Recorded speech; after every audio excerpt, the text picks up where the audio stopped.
నా చిన్నప్పటి నుంచి ఒకటి వింటున్నా నేను, అరచేతికి దురద పెడితే డబ్బులు వస్తాయని అంటూ ఉంటారు. ఇది ఎంతవరకు నిజం? మనకి మన శరీర నిర్మాణం, స్కిన్ నిర్మాణం ఎట్లా ఉంటుందంటే, అది కొన్ని ప్లేసెస్లో అసలు దురద పెట్టే అవకాశమే ఉండదు. మనకి పంచభూతాలలో చెప్పింది ఏమిటి? గాలికి సంబంధించింది మన దగ్గర ఏముంది? గాలికి స్పర్శ గుణం ఉంది.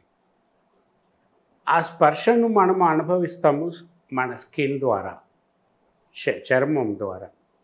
ఈ చర్మానికి ఎక్కడ కొన్ని ప్లేసెస్లో దురద పెట్టే అవకాశమే ఉండదు. మీకు ఎక్కడైనా చిన్నగా ఏదైనా ఉందంటే ఇక్కడ దురద పెట్టినప్పుడు గోక్కుంటారు. అసలు దురద పెట్టే అవకాశం లేనిది ఏంటంటే అరచేతులు. ఇక్కడ అసలు దురద అన్నది వచ్చే క్వశ్చనే ఉండదు. కానీ అక్కడ కూడా రేర్ టైమ్స్లో ఎప్పుడో ఒకసారి దురద పెడుతుంది మనకి, చాలా రేర్గా. అటువంటప్పుడు ఈ శకున శాస్త్రంలో చెప్పింది అరచేతి అంటే దురదనే పెట్టని ఒక ఈ ప్లేసెస్లో దురద కానీ మనకు కలిగితే, అంటే అరచేతుల్లో దురద కలిగితే ధనం వస్తుంది అనేది ఒక శకున శాస్త్రం ప్రకారం ఒక నమ్మకం. శకున శాస్త్రంలో చాలా ఉన్నాయి. ఇంకా కుడి భుజం అదిరితే శుభము, ఆడవాళ్ళకి ఎడమ భుజం అదిరితే శుభము, కుడి కన్ను అదిరితే శుభము మగవాళ్ళకి, ఆడవాళ్ళకి ఎడమ కన్ను అదిరితే శుభము. అనేక ఉన్నాయి. బల్లి పడితే బల్లిపాటు శాస్త్రానికి కూడా శుభాలు ఉన్నాయి. ఒంటిపైన దురద పెడితే కూడా ఎక్కడ దురద పెడితే మనకి శుభం, డబ్బులు వస్తాయని. డబ్బులు లెక్క పెట్టేది చేతులతోనే. మన ఒంటి మీద సాలెపురుగు అంటే వైట్ కలర్లో ఉంటుంది చూసారా, తెల్లగా ఉంటుంది. ఆ సాలెపురుగు పడితే కూడా కొత్త బట్టలు వస్తాయని నమ్ముతారు.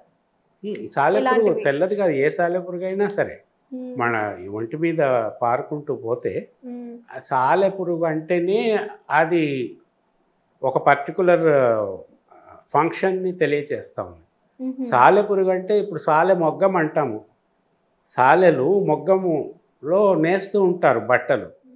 ఈ పురుగు కూడా అట్లాగే నేస్తూ ఉంటుంది ఈ మొత్తము వలని. అందుకే దానికి సాలెపురుగు అన్నారు. సాలె మొగ్గం అట్లాగే వచ్చింది. సాలెపురుగుని చూస్తే సాలె మొగ్గం అన్నది ఏర్పాటైంది. వాళ్ళు కూడా బట్టలు నేస్తూ ఉంటారు. ఇది కూడా బట్టలు నేస్తూ ఉంది. దాని ఉద్దేశంలో అది దానికి గూడు. వీళ్ళకి ఇదేమో బట్టలు నేయటం. ఆ సాలెపురుగు, సాలె మొగ్గం అట్లా వచ్చిన పేర్లు అన్నమాట. ఇవి పారటం అంటూ ఒక్కొక్కసారి ఏమవుతుందంటే, ఈ దురద అన్నది న్యాచురల్గా రావాలి. ఆల్రెడీ ఒక allergy patient he suffering from allergy అనుకోండి, అతనికి దురద పెడితే అది శకునం కిందకి రాదు. అది న్యాచురల్గా రావాలి.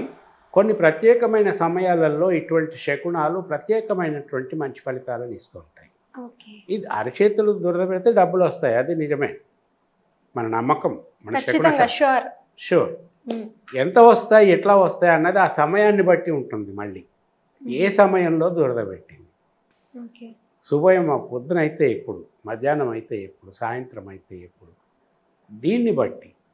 కొంతమందికి కొన్ని ముట్టుకోవటం వల్ల అలర్జీస్ ఉంటాయి. అవి ముట్టుకోవటంలో అలర్జీ వల్ల వస్తే దానివల్ల ఏమి ఫలితం ఉండదు. కొంతమంది కొన్ని పడవు. అలర్జిక్ దురదకి సంబంధం లేదు. ఇప్పుడు ఎక్కువగా డస్ట్ ఎలర్జీ ఉంటుంది, దానికి దీనికి ఏం సంబంధం లేదు. సాధారణంగా సూర్యోదయానికి ముందు వెనక, మధ్యాహ్నం భోజనం సమయంలో, మళ్ళీ సాయంత్రం సూర్యాస్తమయానికి కొంచెం ముందు వెనక, ఈ సమయాలలో దురద పెడితే మాత్రం తప్పకుండా చాలా డబ్బులు వస్తాయి. పొద్దున సూర్యోదయానికి కొంచెం ముందు, తర్వాత మధ్యాహ్నం భోజనం సమయంలో అంటే 1-2 గంటల ఆ ప్రాంతంలో, మళ్ళీ సాయంత్రం సూర్యాస్తమయానికి కొంచెం ముందు వెనక, ఈ సమయాలలో దురద పెడితే ఈ శకునం వల్ల కొంచెం విశేషమైన ధనప్రాప్తి కలిగే అవకాశం ఉంటుంది.